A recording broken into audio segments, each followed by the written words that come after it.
This is the Global Broadcasting Service, serving remote outposts since 1928. Hi, everyone. Welcome aboard the Walt Disney World Express monorail. Caramba, we have something really big for you today. Welcome, foolish mortals. Now then, hang on to them hats and glasses, because this here's the wildest ride in the wilderness. This is the DBC Pod with Phil Schoen and Jason Dodge.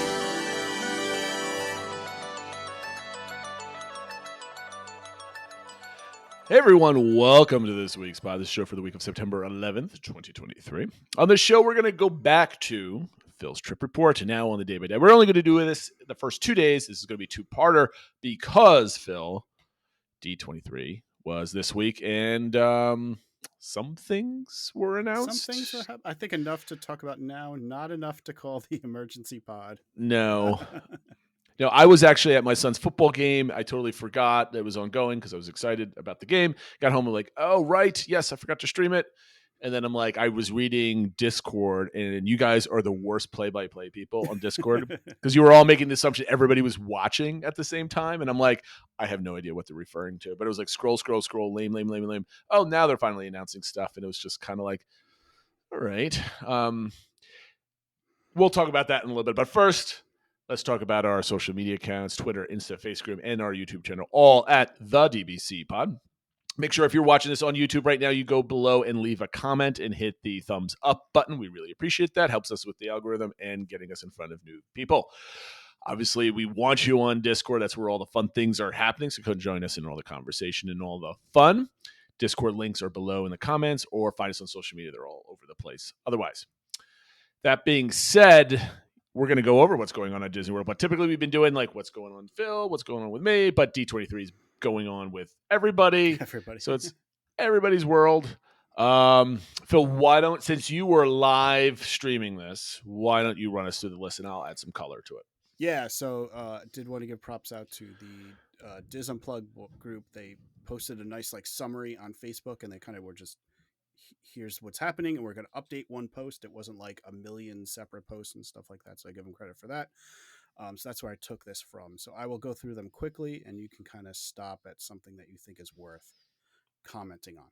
Okay. So the first is that they announced that Star Tours will get updated almost around the world, not in Tokyo, but everywhere else, with scenes from Ahsoka.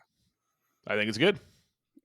I think they should do this more often, Yeah. But I mean, it seems like now my only question is, have they been planning this for a while, or can they just figure it out and then like they can make this quick, right? Like, is this like we could do this in 8 months, or we've been planning this for like 3 years? Yeah, I don't know. It said next spring, so obviously they need a little bit of time. It would be kind of cool if they added them, I don't know, like when the show is on, but I don't know. Well, I mean, there's no excuse. Like Mandalorian season 4 or whatever, 8 months later, we should get a snippet in Star Tours, right? Yep.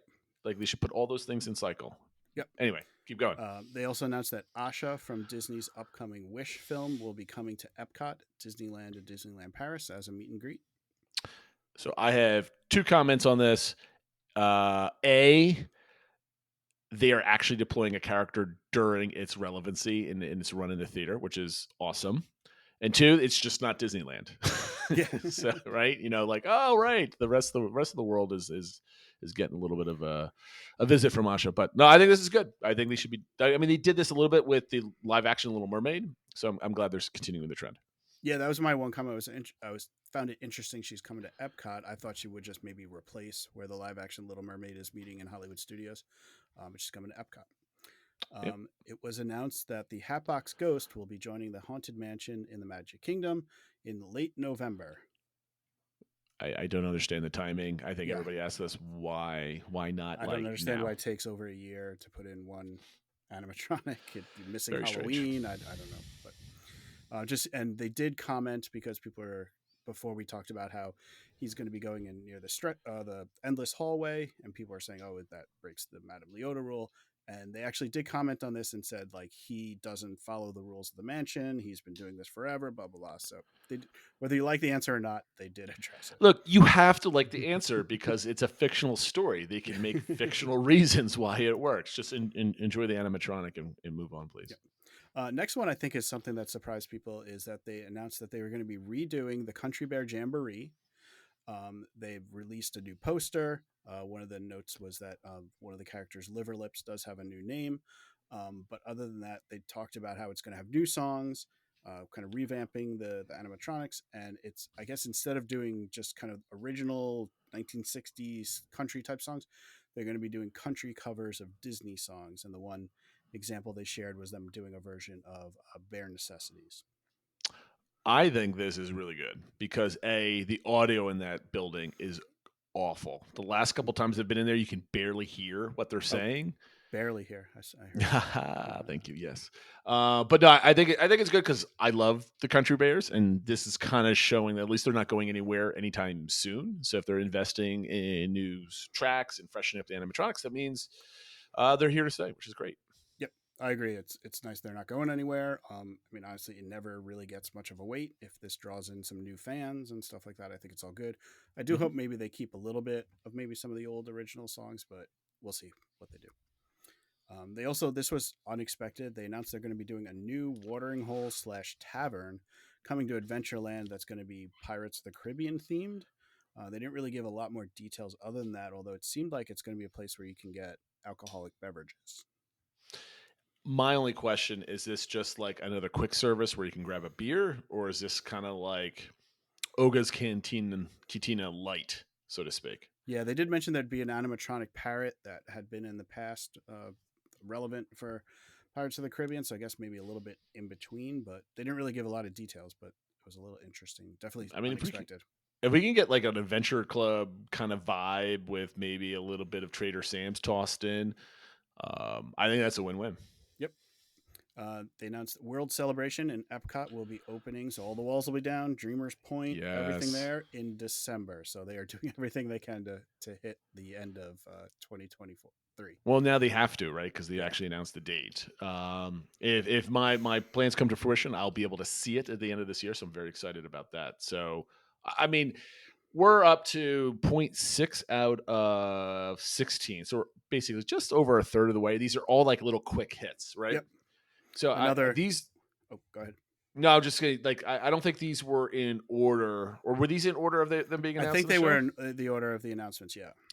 So, again, I did kind of clean up on this. Like I had this whole list in front of me as I'm kind of going through, and I'm like, I can see people kind of being sad in Discord and kind of like, okay, I mean, these are like really interesting. Like if this was just a normal destination D23, these are all been cool little like announcements. Like you expect little quick things like this for announcements where everybody else is getting ready. Like, when are they building the fifth gate? Where's all like they need something monumental. There definitely was a lot of antsiness, I guess, in Discord and stuff because you weren't watching it, but they started off by singing 3 different songs from Hercules. We're like, why are they singing songs from like what does this have to do with any? Like it was just like, okay, you guys only have like what, an hour and a half. Like why are we wasting time? But yeah, get to it. Speaking of little things, they did announce Journey of Water, inspired by Moana, will open fully to the public on October 16th. Finally. And they did also announce, which this wasn't necessarily known, Moana will be moving her meet and greet over to that spot. There'll be an area kind of within or near Journey of Water where you will be able to meet Moana now. I think it's great. This is, I guess, somewhat bigger. They announced a little bit more about the new fireworks show at Epcot. It will be called Luminous, the Symphony of Us, because everything has to have a long name. And it will debut on December 5th. So we have a date. We have a name. They didn't really release much more information than that. From the insiders over at WDW Magic, they said they feel this is a tight timeline based on where they understand development of the show is. So hopefully they don't have to push it back. But again, like you said before, it's good. There's a date. We have a name. There's something to move forward with it. Is that the same date that the World Celebration is being open, or is that the 6th? They didn't mention a specific date. They just said December for World Celebration. Okay, so. I could have sworn I saw December 6th on that. Maybe I was just looking at Luminous and then somebody got the number wrong.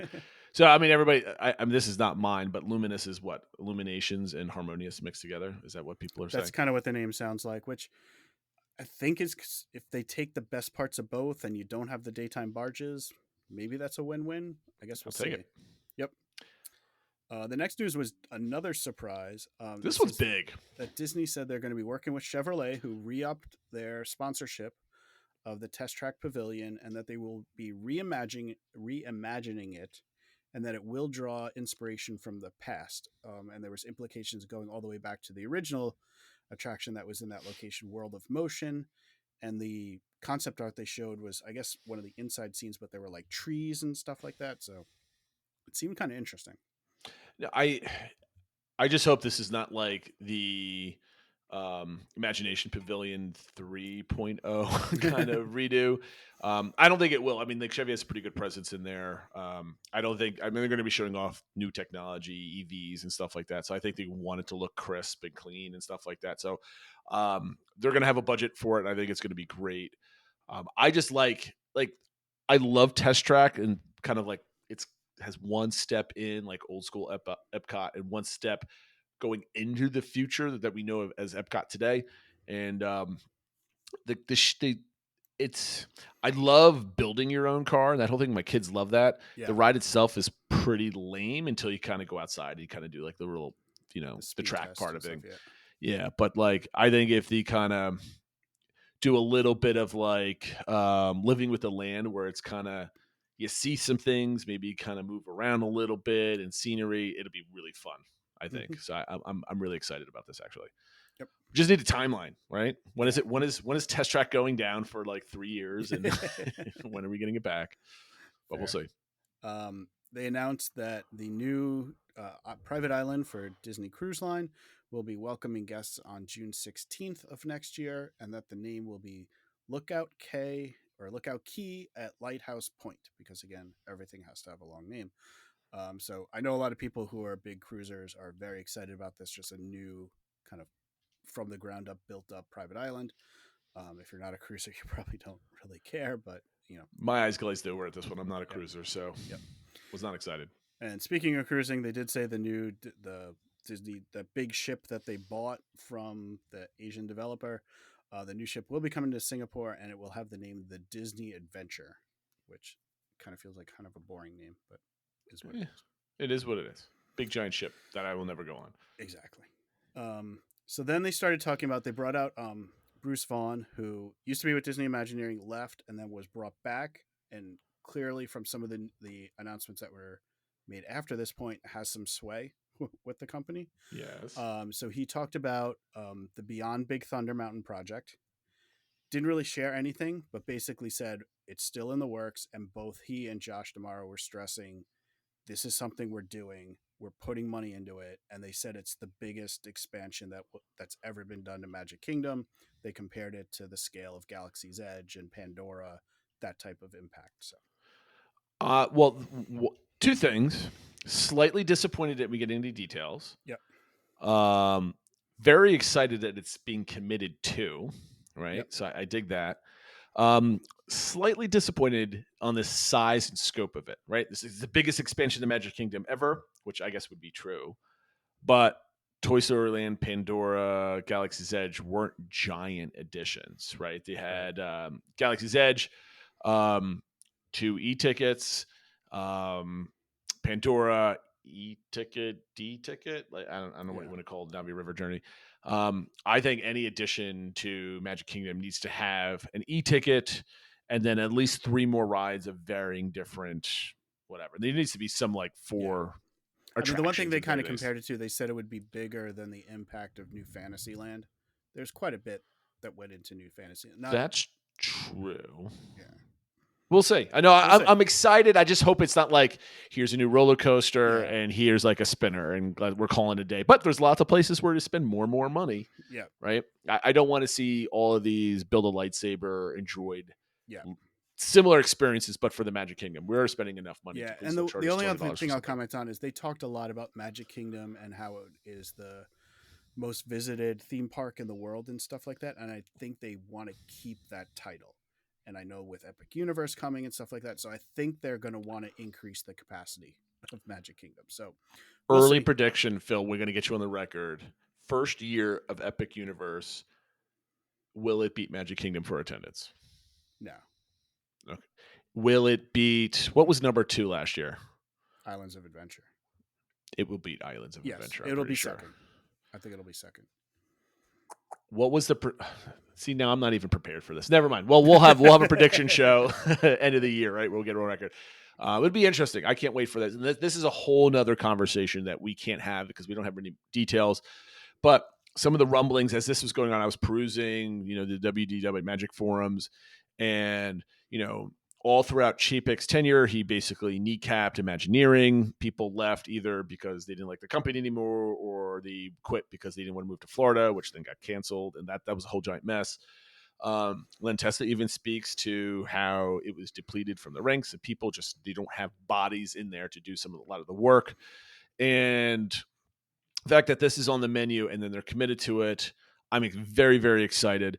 I just don't know what level of being terrified they are of Epic Universe coming, because it doesn't seem like they're taking Epic Universe seriously, and they really should. Yeah. And again, we've talked about this before. We'll definitely talk about it again. The impacts of the area, or the Orlando area. Do people shift from 8 days at Disney to 4 at Disney and 6 at Orlando? I mean, those are whole conversations to have. And once we kind of find out, which I suspect we'll do it at whatever the D23 Expo is called now, because I think you're going to hit that at one point. And that's the last one.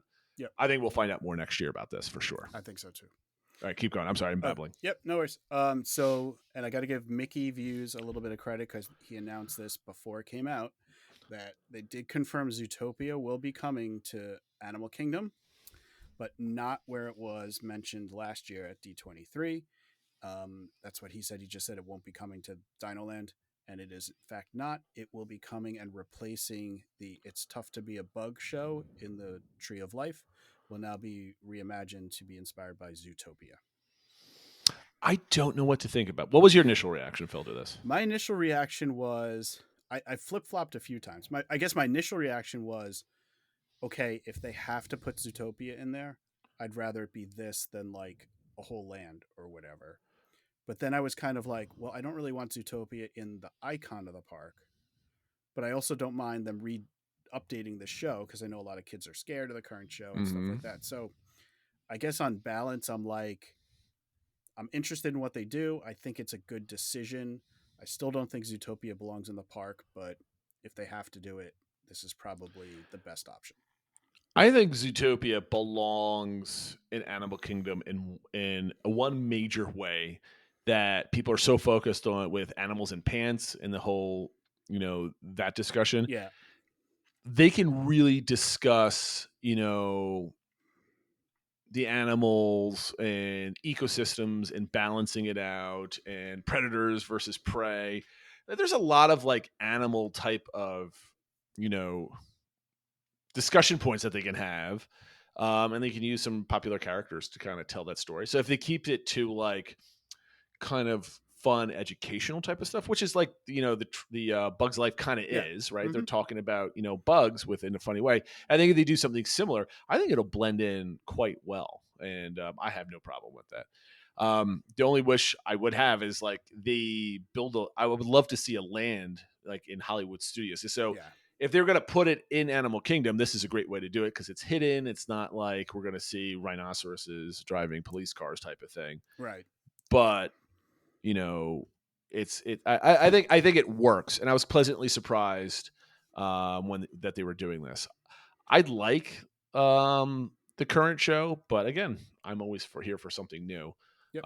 I just wish we'll get to this later, the actual other stuff, but keep going. Yeah. So the next one was they got onto the reimagined Dinoland, and they talked about how they kind of shared some ideas last year, and they went back and they reshaped it, and so they shared new concept artwork. And then just to note, the tweet that came out from Disney Parks afterwards very clearly said this is what is being considered now. So This is definitely not finalized. But the new plan, and this part I'm actually very happy about or excited for, is that instead of just theming it to an IP or IPs, they're going to say that land is themed to what they're calling Tropical Americas, which is basically the northern part of South America up through Central America. So kind of the rainforest area.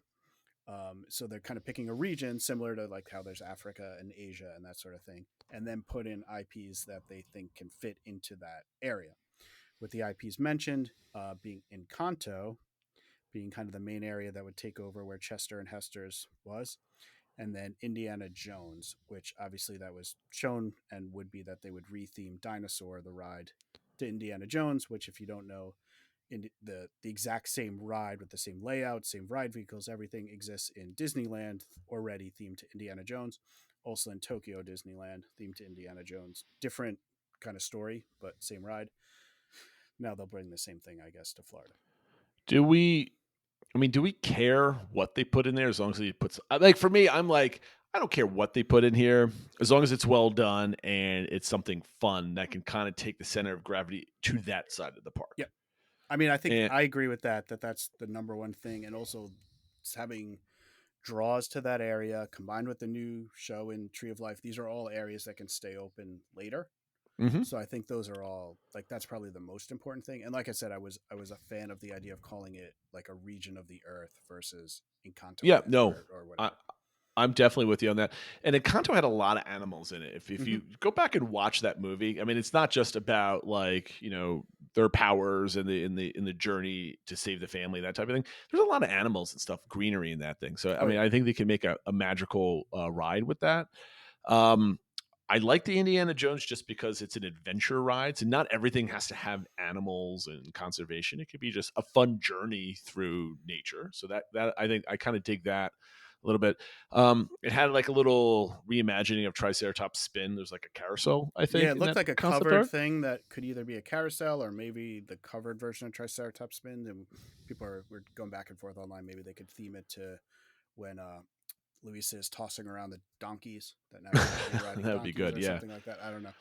Do you But think yeah, they keep that the? definitely was updated. Do you think they keep the restaurant to the eastern part of that So yeah, area? it definitely seemed like Restaurantosaurus was still there physically, obviously rethemed. So it might be like now a Colombian restaurant or something that kind of fits the area more. But that building was still there.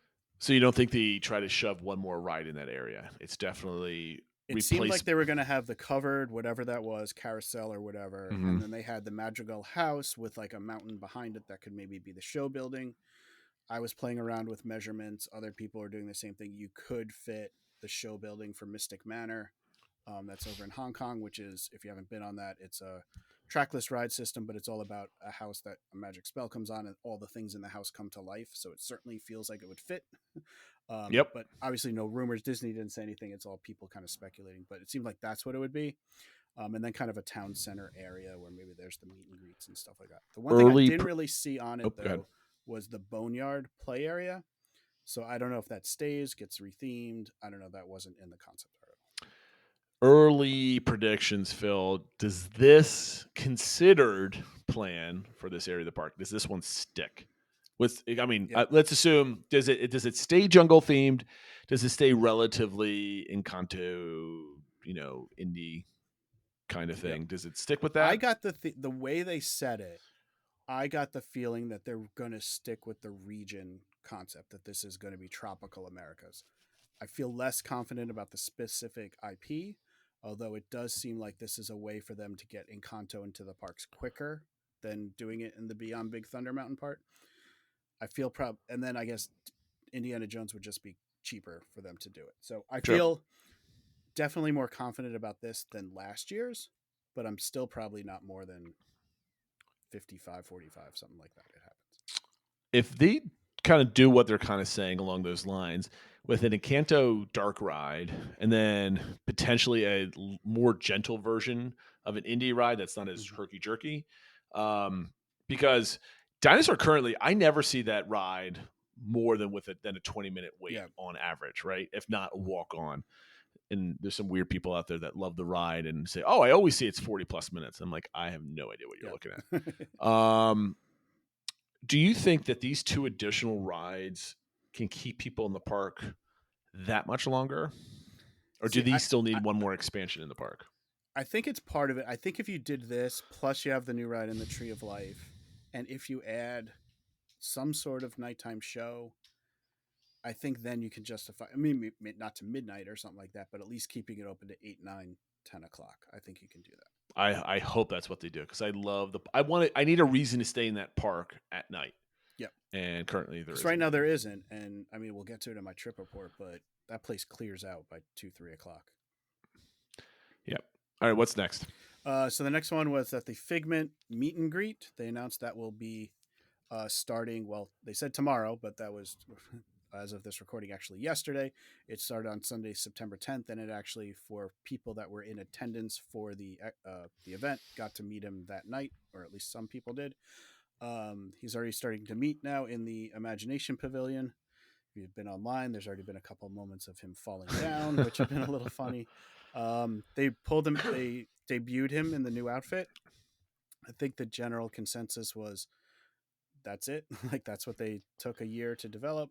It kind of seems just like a slightly modified version of Figzilla.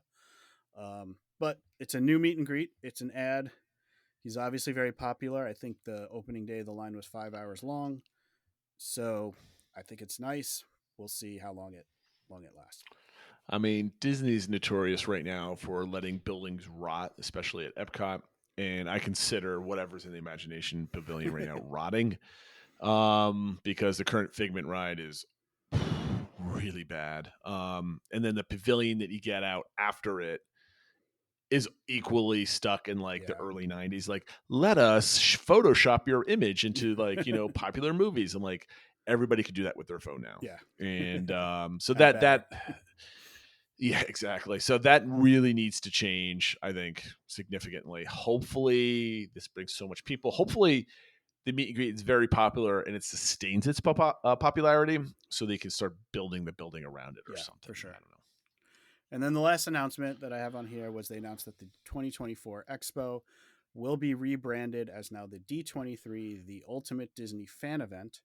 It'll be coming to Anaheim, moving up in the calendar. Now it'll be August 9th through 11th next year.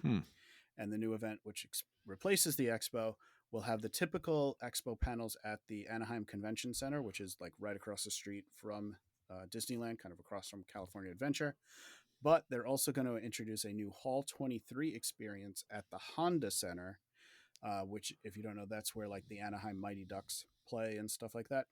And they said that will double the capacity they can have for, I guess, the major kind of events. They didn't really get into details on what's going to be what, but clearly the theory is this event is huge and we want to make it huger. So they're going to be using multiple locations. Now, that brings into question transportation, because if you look at a map, it's not walkable to the Honda Center. So I don't know how they're going to get people from area to area. But they said more information will come out after the new year. Tickets will go on sale in the spring. The only thing, I mean, that this is great. I don't really care. Wonderful. But one thing I do like about it is if they're prepping this for a big event, especially next, like them changing this over now shows me that they're gearing up for something special next year, right? That's how like, I took it too. Why would you be doing this if like your first one's going to be a dud, right? Yeah. Like this better be everything up into announcing a fifth gate at Walt Disney World, right? Or a third gate in California. Like it has to be. I mean, that would be huge. They're not doing that, but like a step below. So you're gonna get firm Animal Kingdom stuff. You're gonna get firm Magic Kingdom stuff. If they don't, it's just gonna be like, why not save the rebranding of this event until you're ready to do it, right? I agree 100%. The only other thing I can think of at this point that this is now going to be called the Ultimate D23. No one's ever going to say the long name, and I just hope that they pull this off properly and they know what they're doing. And the other thing is, there were rumors under Chapek that we're just going to cancel all this stuff. So I'm kind of glad that they're like, no, we need to do it. It's even good as fan part service. of like the when they were letting people go and the scaling back and stuff, they let a number of people from D23 go. So it definitely wasn't questioned like what's the future of this. So the fact that they're scaling it up is kind of telling. And I fully agree with you. I think this means, or at least the implication to me is that they have big things to announce next year and they want a ton of people there to hear it. Yep. So I think we kind of covered everything. I don't know, like overall, were you satisfied with the news we got? And then sort of like what are you most excited for? I was a pessimist. I had extremely low expectations of this. I got everything that I was expecting, right? Yeah. I knew they weren't going to announce Animal Kingdom details at all. I found it very curious that they kind of switched up what they're doing. So that nothing's anywhere close to being final for that. But I was satisfied with a list of things. You got like Test Track to me was the best announcement that they're still trying to find sponsors for different things who are willing to put millions of dollars into kind of building up these things. That gives me hope that they're going to probably see if they can do that for other parts of other parks to get sponsorships so we can get new experiences. So that's kind of what I'm excited for. You have here, am I interested in going to do the ultimate D23 next year? If it wasn't for the price of a ticket to get to LA that was like $800 to $1,000 from the East Coast, I'd probably consider it. Okay. But it seemed to be like a one person going, so it's probably going to be like a $1,500 to $2,000 affair. The tickets are probably going to be like $400. The flight's going to be $800. The hotel is going to be like $300 to $400 a night. I can find better ways to spend my money at this point. Gotcha. What about you? Are you gonna? You mentioned that you were we're thinking about it because with the new dates, it kind of falls right where we can take vacation next year. And so we're thinking about maybe going out that way and doing this and doing Disneyland and then maybe adding on something else instead of kind of the other big trip we were thinking about. So we'll see. Waiting for some more information. Okay. Well, when the tickets go on sale, you better have your mind made up in a couple months. No, well, it says until the spring, so we have a little bit of time. But yeah, so I guess to be like Disney, we are considering it. Excellent. Very nice tie-in. All right, we're going to start your trip report, part 1. We're about halfway through the podcast, and if we were going to do the arrival day and your 4 park days, 30 minutes will not do you justice, Phil, because this is at least a 1-hour event. So we're going to split this up into 2. Just to kind of remind everybody before I let Phil start talking about his trip. I don't know why I'm talking so much, but we're going to go over the arrival day and the first day at the parks, which is going to be his Magic Kingdom day. And remember, the third day was already his party day. So we already talked about that last week. And if you did not hear that, go back and listen to that or watch it. And it was a really good thing. And then we're going to go over his last 3 park days, because we got AK, Animal Kingdom, and Epcot. And then we'll go from there next week. So, Phil, where do you want to start? This is your choice on how to break it up. What did you want to go over? Yeah, so as a reminder, so obviously it was my whole family going out, myself, my wife, 3 kids, a daughter who's 14, son who's 11, and another daughter who is 9. And we were doing our, roughly a week from Sunday to Saturday, staying at Port Orleans Riverside. And so, we were flying down on our travel day, which was August 27th. We fortunately were able to find reasonably priced flights out of our local airport, so we didn't have to drive and figure out the craziness at the larger airports in New York. Although I still kind of never take enough time when I backfill, like when I see 9:00 flight, that's perfect.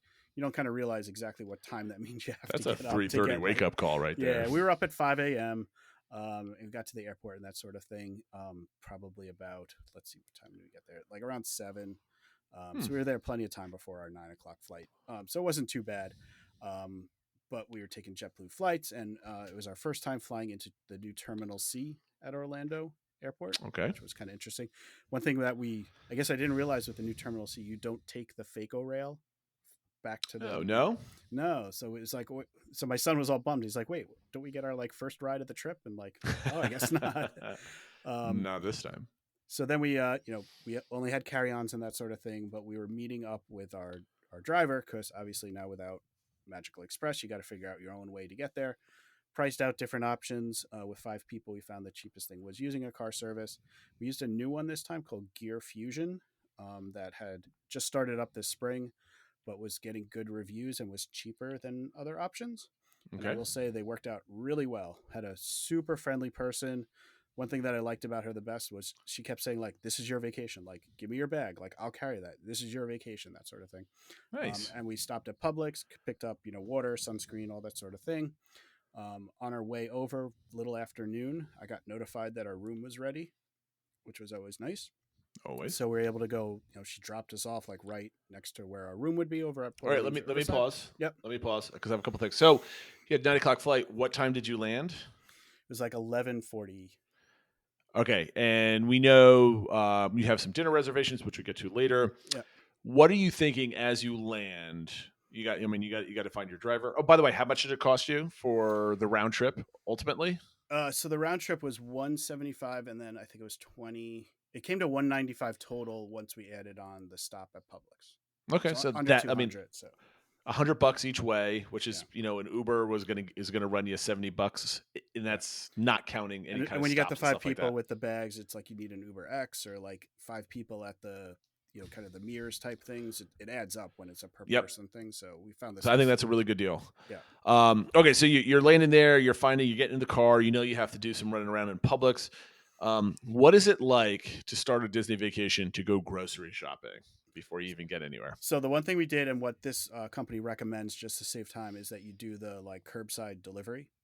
Oh, very good. Yep. So Smart. that's what we did ahead of time. So the day before, we kind of got everything we wanted, and as soon as we got there, they were ready for us, and they came out and brought it right into the car. And even that, our driver was like, "Nope, I'm putting your bags in the car." Like, so it kind of worked out really well.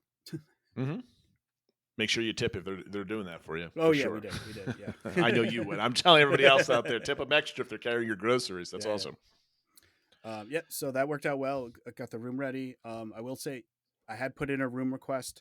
We didn't get the building we wanted. A little further away from everything than we were hoping. But it worked out. It was very close to one of the bus stops, and that worked out really well because when you're coming back at the parks, I mean, we'll get to things later, but when it's after midnight and you're coming home and you're the first building you get to from the bus stop and you're the first bus stop, it kind of was that it the wasn't bad. Alligator Bayou that you stayed in? Yeah, so we were in the Alligator Bayou section. We were in building, I think it was 24.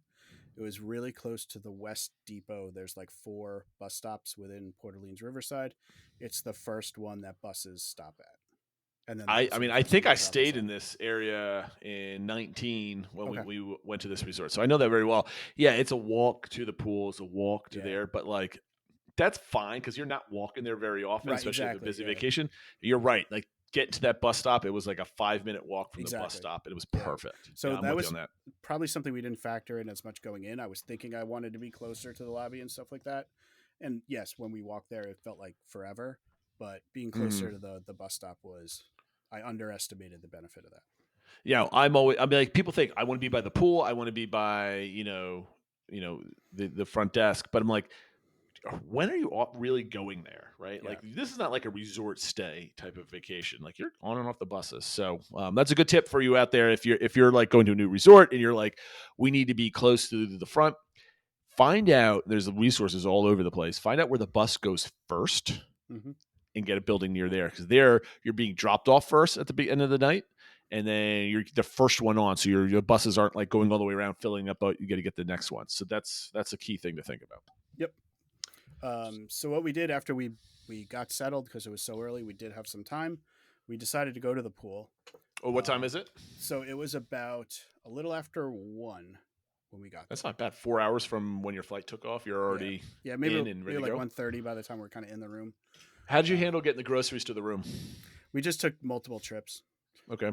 We kind of had, and actually our driver's like, I'll stay here with the other bags while you guys do multiple trips and stuff like that. So it really only took like 2 trips when everybody was helping and stuff like that. So got things kind of settled in the room. Started to do a little bit of unpacking. Kids already started arguing over who get the full-size bed versus the fold-down bed. But some of the kids, especially my son, really wanted to go swimming. So we, everyone who wanted to go got our swimsuits on and went down. And we're like, we hadn't really eaten lunch, so we're like, we'll get some food at the bar, the pool bar, and we'll go swimming. So that was the plan. Unfortunately, I really like the pool there. I like it better than Caribbean Beach Resort because it's kind of like wider. I mean, not the bar itself, but the because I like the Banana Cabana the best. But like the shape of the pool and everything else like that, I kind of dig the layout a little bit better than. It's definitely a little more like chill and kind of like spread out and relaxing. So the kids were having fun playing. Unfortunately, the bar hadn't gotten their food delivery that day, so we couldn't get any food. Oh no! But what he suggested, and it actually worked out really well, we did mobile ordering from the main kind of quick service, which is really just across the bridge from where the pool was. It's not far. So we mobile ordered. It was basically ready by the time I got picked up, brought everything back, and then it started to rain. So everybody had to get out of the pool. So I actually hadn't even gotten in the pool at that point, but the kids had and stuff like that. So then we kind of hid under the covering by the bar. Um, Also enjoyed the drink there. They had one of their specialty frozen drinks was called the Nola Cola. That was really tasty. So we got that a few times. Spoiler for everybody out there: this is when the hurricane was coming through. By the way, so that's why there was a little bit. I was so nervous for you, but it looks from all your pictures, it looks like you guys were troopers and you had a great time. All things considered, it worked out okay. It could have been much, much worse. But yeah, I did opt to not get the hurricane that they had on tap. So I got the Nola Cola. Okay, so you gotten a little food. I love the food court there over Caribbean Beach. I mean, if we're comparing both, I've been at the Caribbean Beach like the last 2 trips. Yep. And Caribbean Beach is kind of like you have all the food kind of like a long run along the wall and then like multi-tiered steps. It's like narrow and long, I guess you can kind of say it. Whereas at Riverside, it's kind of squarish where the food in one area, a lot of cool seating, a lot of good views. It's got that little cool windmill mechanism in the middle and stuff like that. So I really dig it. It's a great resort. If that I'd definitely say the quick service place, which I think was called the Mill area, was one of the highlights of the location. I think it was really good. The one thing I'll say in the mobile order, they didn't have every option. I guess they have a lot of like kind of daily features or something like that. They didn't have everything in the mobile order, at least not that I saw how to order it. But we got, chicken sandwiches that my wife really liked, burgers for the kids and stuff. It worked out fine, and everyone got their fill. And then once the rain died down a little bit, we went back to the room to get ready for dinner.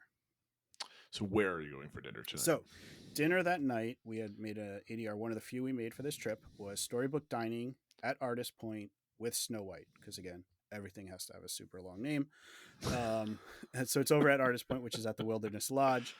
And we all got dressed up for that. Mostly my wife and I think we got most into it. I had kind of this fun button-down shirt with all the characters on it.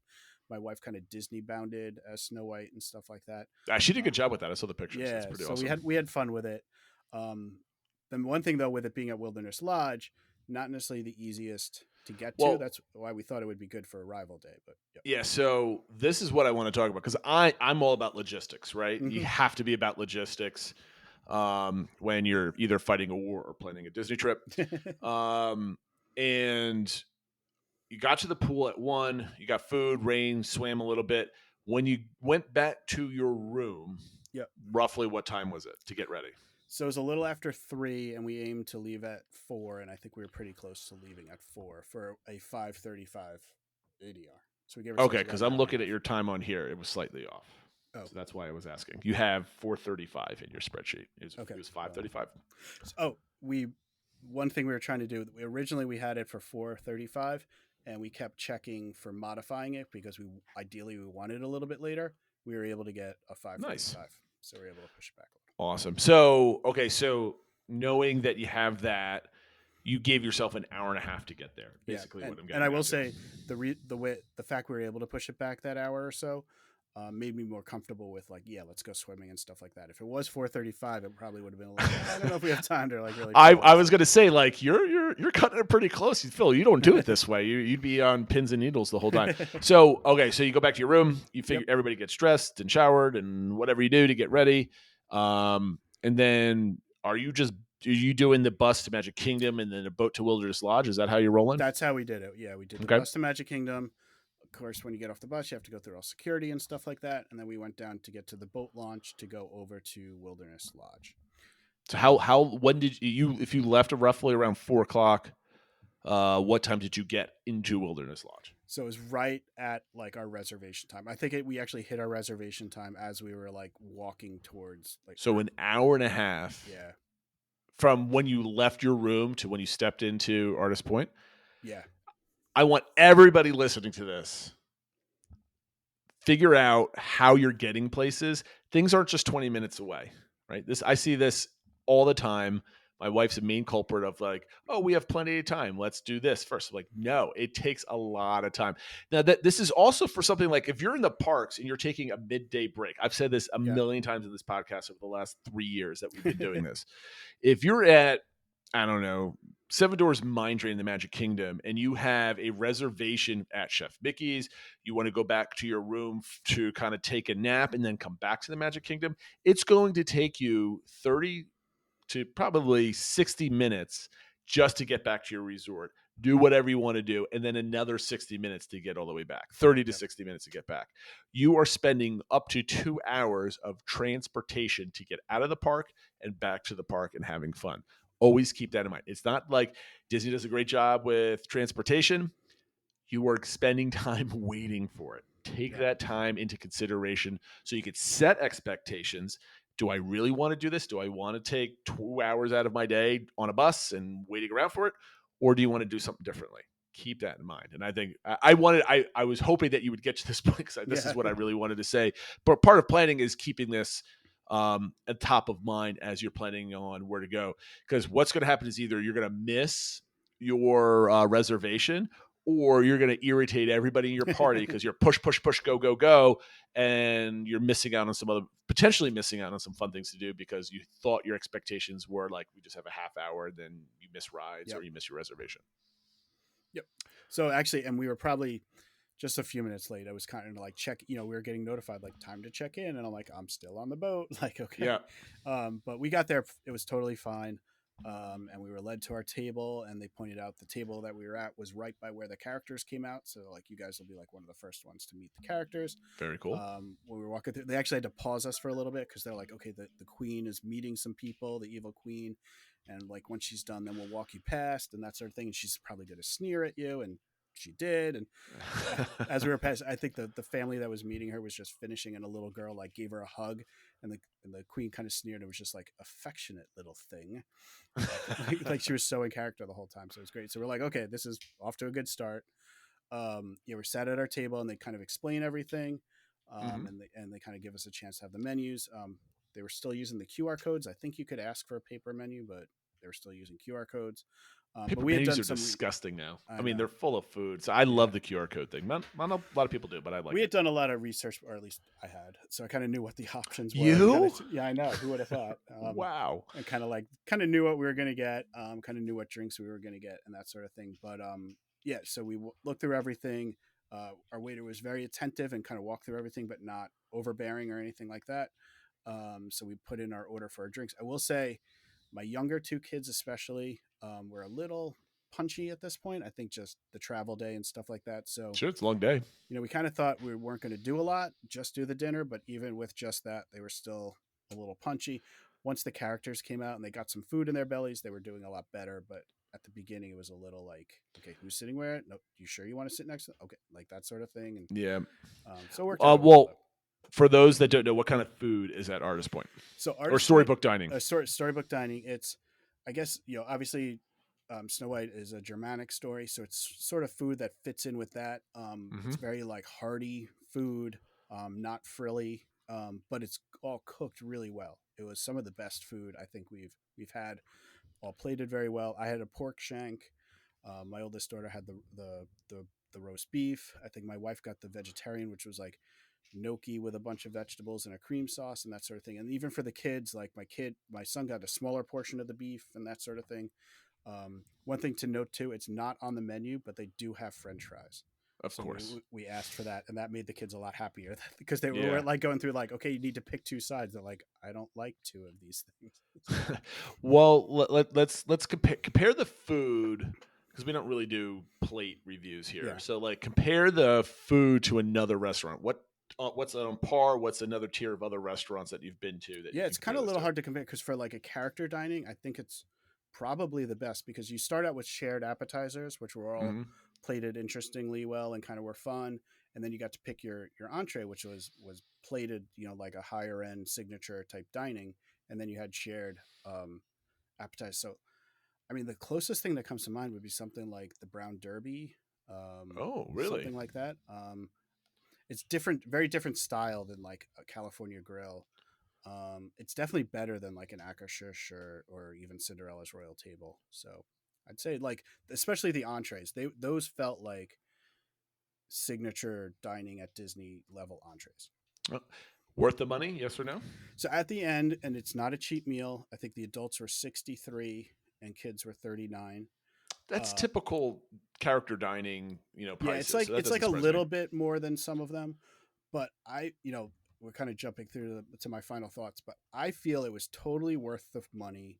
if you're doing like Disney dining. To me, it was like sort of the ideal meal at Disney because the food was really good, service was really good, the setting was fun. It's set like they have like kind of fake trees with lights in the leaves that shimmer when the characters come out. You had 4 different characters that come around. They also do like a little song and dance number. Like it was sort of like everything you would want out of a Disney meal versus I like mean, just going out locally for a nice meal. You know what I mean? well, yeah. I mean, not to kind of step over your final thoughts, but my next question was, how were the character interactions? Yeah, so I thought overall they were good. So the 3 characters that come to your table are Snow White, Grumpy, and Dopey. And they're all obviously acting very much in the characters as you would expect. They come around all the tables. They spent, I think an appropriate amount of time. It wasn't a ton of time. We really only saw each of them once. But they do also come out other times. Like every time they start coming out, they announce that they're coming out and they do like a little song for them. And then in the middle of it, they also did a song. I think they called it like the silly song, and all the characters were dancing around and singing to it. So it wasn't just the meet and greet part. That's And cool. then the 4th character you meet is the evil queen, who has sort of like a backdrop where you go up and meet her, and you're given like sort of a ticket at the end of your meal that entitles you to go meet the queen, and you kind of go up and wait your turn to meet the queen, and she's very much in character and that sort of thing. I had like I mentioned, I had the shirt with all the different characters, and she was like kind of scoffing at it, and she's like, I forget exactly the word, but she was like, it's just like, I'm just very disappointed that you're forcing me to share space with those other characters and stuff like that. That's awesome. So yeah, so overall, it wasn't over the top with the characters, but I thought they were very fitting. And like I said, the combination of the coming to your table plus the like dance number and stuff like that, I think it was you got your fill of characters. So we had a 5:30 dinner time. You got sat immediately. What time did you leave the restaurant? How long was dinner? Yeah, I'm trying to remember. It was probably around, I think, a little less than 2 hours. That makes sense. Usually character meals are between I would say about 90 minutes or so. Yeah, 60 to 90 minutes. It definitely didn't feel rushed, but it felt like, okay, they're bringing the next thing. They definitely want to turn the table, but we didn't feel rushed. Okay, that's definitely good to know. So, okay, now it's probably, I don't know, what is it, 6 or 7 o'clock or so? Yeah, and probably you're a heading little out? after 7. Yeah, and then that was one of the things afterwards. My son was like, because he really likes all the different transportation on there, and he's like, I really want to ride the monorail, and I'm like, I don't know how we fit a monorail ride. Like the monorail doesn't go where we're going. Yeah. And he's like, I really want to like fit this in. He's like, and then he came up with this plan where he's like, we could take this over there and take the monorail and then get off here and take a bus to this and then do the skyline. I'm like, we're not doing every mode of transportation to get home. So I'm like, Well, look, you gotta love your son. He's like he's like planning on the fly. I mean, this is your boy right here, right? Exactly. I mean, like he's learning from the. I mean, granted, he doesn't know what time it is and how much time we have Exactly. left, but he's there for it. I love it. I love it. So what we did was we agreed to like fit in the monorail. So what we did was we took the boat back, which also then had to stop at Fort Wilderness to get back to Magic Kingdom. Then we took the monorail from Magic Kingdom to the TTC. Then we took a ride on the monorail down to Epcot to do the loop through there. And then we took the bus from Epcot back to our resort. You know what? That's not a bad way to end your night. Yeah. Like your first day. I mean, like you're just sitting down. You don't have to do too much walking. You got a nice little whiff and sounds of the Magic Kingdom. You're kind of getting stoked for your next day. Yeah. Well, it's still daylight out, so you're not getting a lot of nighttime vibes yet, right? Not quite yet. What sundown's like 8:30? Yeah, it was around 8:30 at that point at least. Yeah. But you got a little bit of Epcot vision on it, which is really cool. And then but I mean, what time did you finally get off the bus on your resort? Yeah, I think by the time we were back in the room, it was a little after 9. That's not, again, that's 2 hours. Again, there's that Disney transportation. Yeah. You got to account for it, right? But that's 2 monorail rides. Your son's the happiest person in the world at this point, but you're tired, right? Yeah, I mean, we're kind of exhausted by the end. We're trying to get. I think by the time we got the kids to bed, it was like 9:40, and we're like, we got to get up early because we're doing our rope dropping and getting, trying to get Tron and stuff like that. So we're like thinking of all that, trying to get everyone settled. Do you go to bed at this point too? Yeah, I mean, we tried to get settled and kind of like we tried to pack like the backpack for the next day, like kind of just get ready so we Prep can for get the day, going. yep. Yeah, prep for the next morning, pick out everyone's outfits and stuff like that. So I think it was probably, by the time I'm turning off the lights, it was probably around 11. Okay, so like oldest daughter, you watch the kids, you and the wife are sneaking over to the bar No. for a beverage or Definitely anything not at that that, point. that No, night. No. no. All right, so that's good. So that's actually a really good kind of vacation in a vacation. Like this is the type of day I imagine you take a resort day, Yep. and this is what you do, right? You got some Exactly. swimming in, you do a late start while you're traveling. You got monorails in, you got the site of 2 different parks, you got to see a resort maybe for the first time that maybe the kids don't even remember or see for the first time. No, I Some think it new was their first food. time there. Yeah. And I think that's just great. And there was low pressure, right? You were able to change it on the fly. You didn't have to fork over any extra money. It's just some extra steps, rubber off the soles of your shoes a little bit. I think that's awesome. So okay, we're gonna wrap up with one more day. Yep. And we just did the arrival day, which is basically we went to the pool, I went to the restaurant, and we're at the 55-minute mark. So we're going long. This is why we split it up. I was like, why are we splitting up? We have plenty of time. We do not have We do plenty not of have time. plenty of time. Okay, so you wake up. You're planning on rope dropping Magic Kingdom, Correct. right? So you need your sleep because you're waking up at 6:55. Did you do the wake up, buy Genie Plus, and then start watching for your 7 a.m. drop? Is that basically what you're we doing? had made the decision that we were not going to buy Genie Plus for our Magic Kingdom day, so we didn't have to worry about that. We did still have to get up in prep for trying to get Tron, both the virtual queue, and we wanted to get buy an individual Lightning Lane for that. So What was it without Genie Plus? Was it just as easy to do it otherwise? Like, did the screens weren't in different places than you were used to the last time you used it, or? No, I think everything was fine. Like we just had to go to the virtual queue page for that, and then for the individual Lightning Lane, we had to get to the tip board. I had previously set my priority was for Tron, so that was at the top of my list and that sort of thing. So what we decided to do was sort of divide and conquer. My wife and my oldest daughter, who had phones, were trying to get the virtual queue. We also had some friends who were at home, logged into our accounts, trying to get virtual queues as well. And I was going to focus on getting the individual Lightning Lane because we wanted to get the last slot of the day so we could ensure we would get to ride it at night. Okay, so I don't know how to do a day at Magic Kingdom, and I don't want to rush it. Why don't we do? So was this? Let me preface this. So, what were you successful at 7 a.m. getting what you want? What did you get? So we did. We were able to get it. We think my oldest daughter was the one who actually got it, but she got boarding group 1 for Tron. Okay, perfect. And then I was able to get the 9 p.m. to 10 p.m. slot for the individual Lightning Lane. So the plan was to ride that after the fireworks. Oh, that's awesome. So I hope to be able to do the same thing my next visit because now you're avoiding the rush to get out and you kind of go in the opposite direction, which is great. Okay, so no Genie Plus.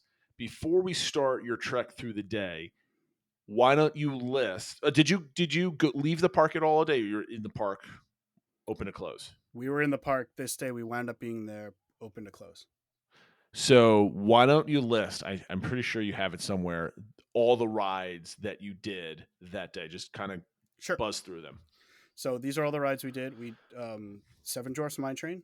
We did Tron using our virtual queue. We did the Speedway, Space Mountain, People Mover, Carousel of Progress, Barnstormer, Dumbo. We took the Railroad. We did the Jungle Cruise. We rode Magical Carpets of Aladdin twice. We split up. Some went to Tom Sawyer. Some did the Tiki Room.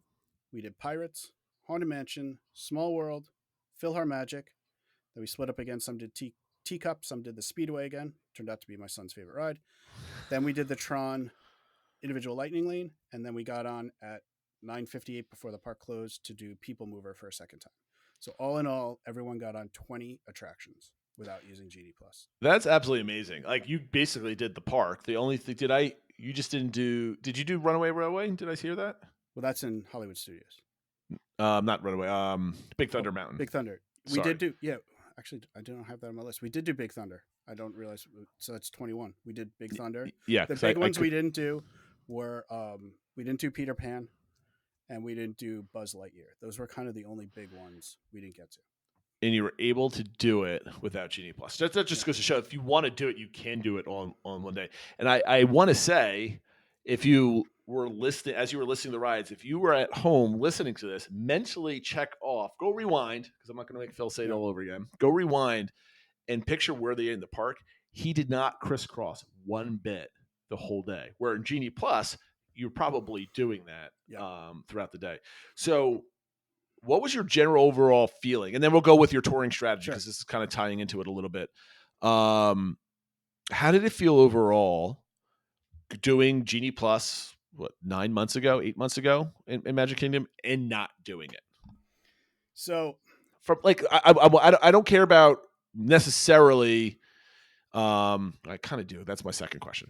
mentally, what was it like, the difference between being the on-the-fly project manager versus just kind of like, here's the things that we're going to do? I think it was definitely freeing to not have like the crisscrossing element of it. Like, okay, we want to get, what rides do we want to get on? Those are priority. Okay, we got to get that, and we can maybe modify it, but we got to move around and get it. It was definitely more freeing to focus more on moving around the park in a direction that made sense and try to hit the rides as we could when we were there. Did you care what rides you were going on next? Or, I mean, like, were you like scoping out wait times, or did you just do them? We were definitely checking wait times to kind of see when things were. We definitely shifted things around. For example, like when we did Big Thunder versus Jungle Cruise versus others, we were like looking at wait times. But we had kind of focused on the area we're in. Versus, so you were in an area, what's around us, and that's how you chose the order once you were right. in that, like, Jungle Cruise went a little bit node. down. Let's go do that before we do Pirates or whatever. Like that type of thing. I think to me, I'm thinking about that, and any potential upcoming trip that I might have. I really don't want to do Genie Plus. A, I don't want to spend the money. Yeah. Two, if I can do the whole park and not have to take a break and just stay there, but have it be like to me, that might be a relaxing day where you're just relaxing. You're not getting in the steps. You're not burning calories by walking 1,000 miles in the day. My mental processing power is not dipped down beneath like low, and my family is not being dragged all over the place with me doing that. So I think that's awesome. So you, from the beginning of the day, we know that you are strategizing based off of basically the nodes of attractions and kind of how did you devise your rope dropping strategy? So last time when we were there in December, we didn't get on Mine Train. So that kind of became a bit of a priority to get on if we could. We're basically like, if we can get up and we can get there and sort of be at rope drop, let's do Mine Train. And then everyone else kind of had priorities. Like my oldest really wanted to do Space Mountain. My son really wanted to do Speedway. So everyone wanted to do Tron. Like, so we're kind of like, okay, well, let's bang out some of those priorities first to say we at least got those done. So that's kind of what we were thinking. So you did Mine Train. Where were you on the bridge waiting to get into Fantasyland? So we were pretty much even with the castle. I actually got some really nice pictures of all three kids kind of looking at the castle on that bridge, kind of opposite Tomorrowland, like kind of looking at their backs right before there's like that waterfall that comes down. We were right before that waterfall. So that's like what, 30% of the way from the start? From the end of the bridge, I guess. Yeah, we were kind of midway on the bridge, I'd say. Okay, because that's interesting because I've been listening to Len Testa go on about like they're doing statistical analysis of where you are in that crowd, if it's worth it. So was it worth it? Did you get on Mine Train? I have to say that line was huge. It was longer than I thought we were, because we got off the bus at Magic Kingdom at 8:09. We were at the bus stop at 7:40. We got off at Magic Kingdom at 8:09. We're in line at 8:22 at kind of that spot. I thought we were doing okay. But that line just kept wrapping around and around and around. And we were over basically opposite, like it wrapped all the way around Mine Train, opposite the entrance for meeting Ariel. Wow. Okay, so when I was there in December, we were in a similar space lining up, right? We didn't get there super early. And then when we got there, we were basically probably halfway around. So we were like kind of facing Storybook Circus or the Teacups, kind of like somewhere in that Yeah, we're radiant. definitely further back than you. And now I have to ask, how was your hustle game getting through the crowds, getting up there? Were your kids pushing? Did you guys have to be gentle? We were trying to how are you guys follow. pushing? We were trying to be strategic and follow. Definitely got caught behind a couple people with strollers. We probably could have done a little bit better. I do also think I didn't estimate, like, if we knew that's where the line was going, we probably could have headed that direction. Oh, you had to quicker. backtrack? You know, we had to backtrack a little, so I think that cost us. But it is what it is. Not so too bad. Getting online to getting off, how long was it? So we were officially, I timed it. We were online at 8:25. Obviously, early entry officially starts at 8:30. That's when they open the ride. We were off at 9:12. So, I mean, that's what, 40 minutes ish? Yeah. So that's not too bad. Yeah. I I was fearing it was going to be longer. Yeah. But, no, I one mean, thing like, that's nice is during the early entry, they don't have Genie plus lightning lane. So it's just standby. So that kind of shows you how quick the line can moves. move, when it's just standby. There's not much else you could have done. The only other option would have been Space Mountain, right? At that time, Space Mountain's open. Yeah, Tomorrowland's open, so we could have done that. But I don't know. I think if you did that, you would never have been on Mine Train that whole day, unless you wanted to pay for it. Exactly. So I think that was definitely the right strategy because you wanted to be on it, so you had to focus on it. So that was your gamble, right? Yep. Other than that, what was the longest wait you had? What was the shortest?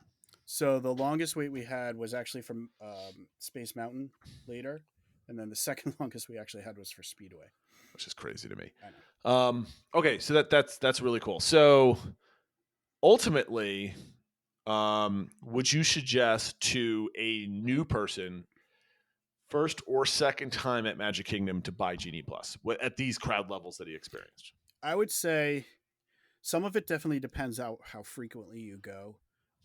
What helped us and motivated us to not buy it was we had just been there in December and we felt like we used it then and we got on a lot. So we're like, we don't need to get on everything. If we don't get on Big Thunder, if we don't get on, it's okay. But you got on everything. I know we did get on everything. And we know that we had the party the next day too, where we could get on some things.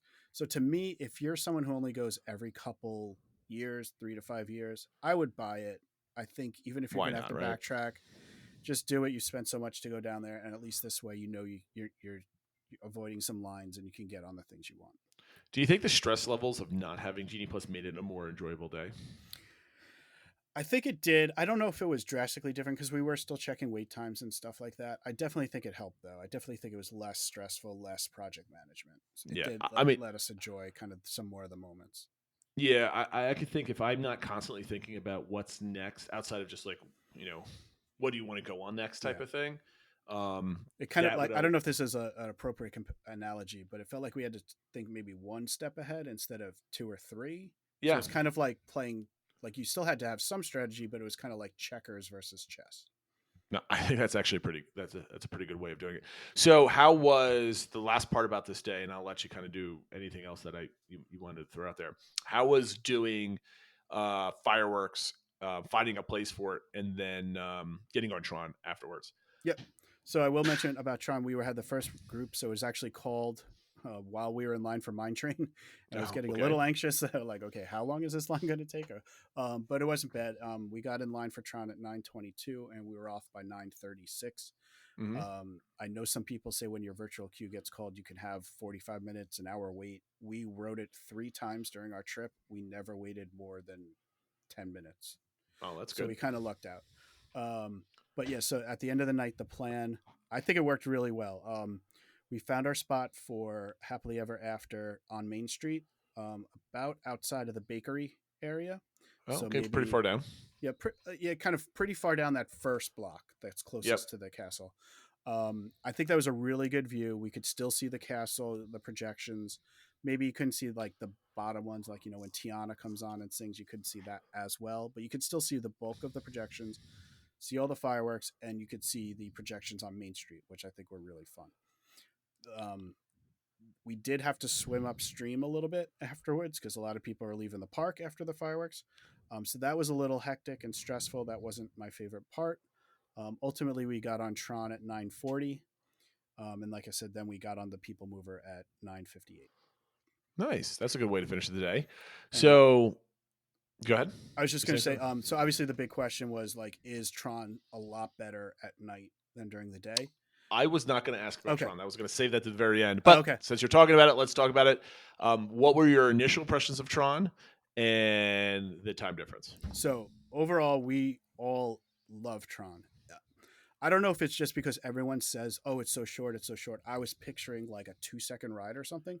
It's not that short. Like there's a bit to it. I mean, it's not long. Don't get me wrong, but Right. there's enough to it for like a legit ride. And the launch at the beginning is like one of the best ride experiences I've had. It's really cool when you just launch out super fast and you go up that curve that goes outside the building and stuff like that. We really liked it. My son said he liked it better than Guardians. I still think I would put Guardians What? ahead of it, but it's really good. I would say How was sorry, what was it? how was the comfort level with the new style ride vehicle?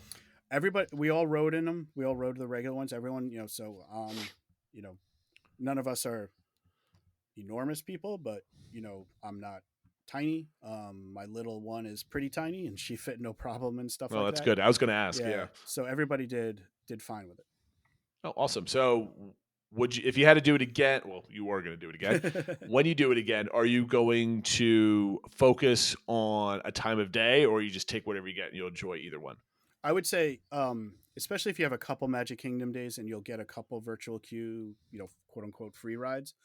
I think that's sufficient. I really enjoyed riding it at night.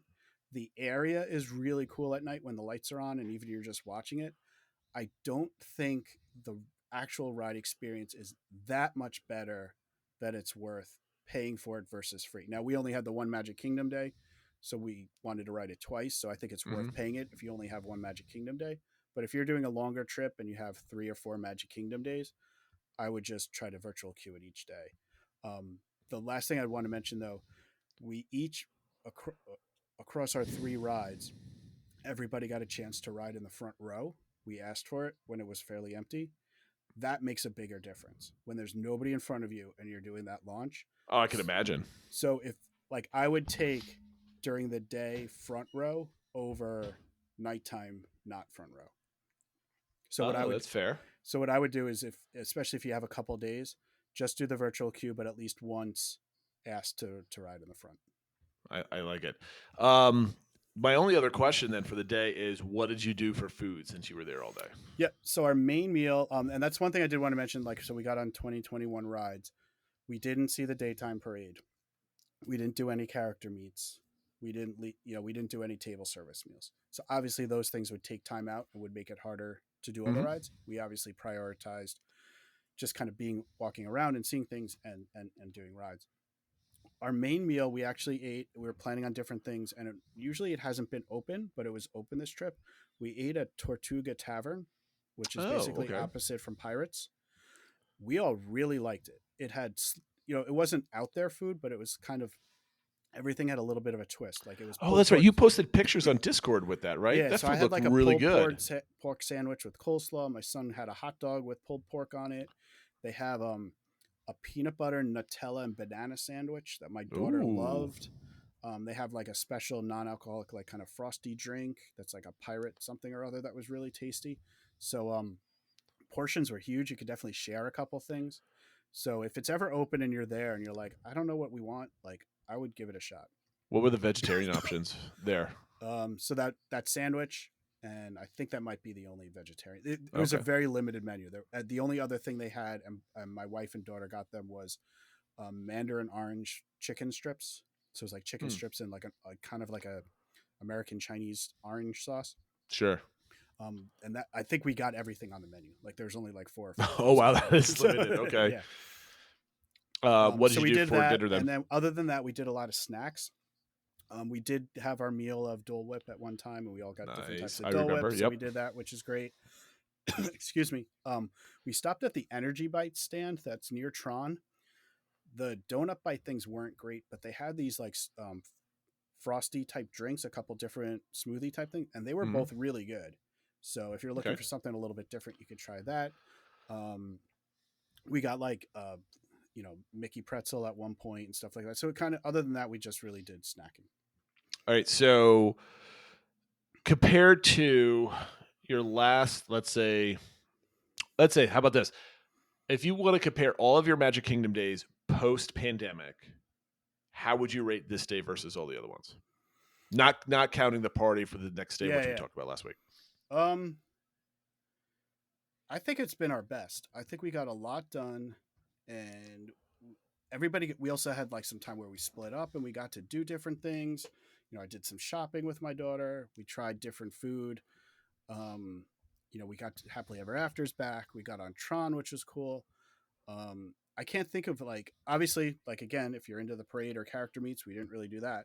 But otherwise, I really can't picture a much better day. Obviously, we're tired. That we're there from opening to close. You know, we left the park at 10:18 after getting. Well, we got to remember, everybody. Yeah. He's not going back to a park until 4:00 the next day. Right. So he's got sleeping late. That's already built in. So you definitely took advantage. Exactly. And you made was sure your plan, kids. Because we kept going. I was like, do we need to break? Because we talked about it when we were thinking about food. We were like, well, we could leave. And I don't think we wanted to go all the way back to the resort. But we were like, well, maybe we'll do one of the quick service at one of the monorail stops or something like that, just to get out of the park for a little bit. But we kind of just kept going, and things were available, and lines weren't long, and it kind of worked out. That's kind of how we did one of our Epcot days last year. Other than that, I want to talk to you about, but this is not until your Animal Kingdom day. But again, I just want to bring it to front of mind, is all about your splitting up strategy with some of the and stuff like that. With kids can go off on their own. We're going to talk about that distinctly with your Animal Kingdom day, because you actually did that. I'm really curious about how, as your kids age, how your touring plan or strategy changes because of that. So I think that's going to be a really cool talking point on your day. Was it 4? 5? 5? Which day was your Animal Kingdom day? So that was our Thursday day. So it was our day 4. It was day the 4. third of our full park days.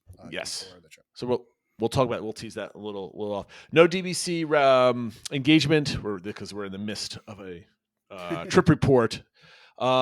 You do have 3 little things here. I think we're going to do 2 things at the end of next week. We're going to go somehow. Well, next week is probably going to be all trip report, because there's not going to be any D23 stuff.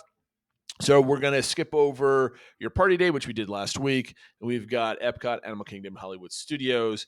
Then we're going to do a resort review and kind of some little odds and ends. You label these 3 little things. We're going to talk about that at the very end. Anything else you want to add about your Magic Kingdom day before we wrap this up, Phil? No, just it was definitely hot and going in August. We tried to balance out some indoor areas and rides, whether it's Carousel of Progress and things like that. But you do definitely have to account for that and drink lots of water and all that sort of stuff. Otherwise, I think we had a good, and we did split up. I think that was one thing too. Even as we're getting older, it wasn't necessarily kids going off by their own, but it was like, okay, well, some people want to do Tom Sawyer, some people don't. Well, okay, everybody's done everything, so what do the other people want to do? Like that type of a thing. And like I said, my son kept wanting to do Speedway, the other people did not. So things like that, where I think that's another benefit of having been there a number of times. Like it makes splitting up, I think, a little bit easier. But that as the kids together. That as the kids getting older, it's less of a burden on the parent with 2 kids, exactly, versus having just the one. I know with a 5-year-old and my 8-year-old son, my wife might go a little nuts if I took my older daughter to do a type of thing. But exactly.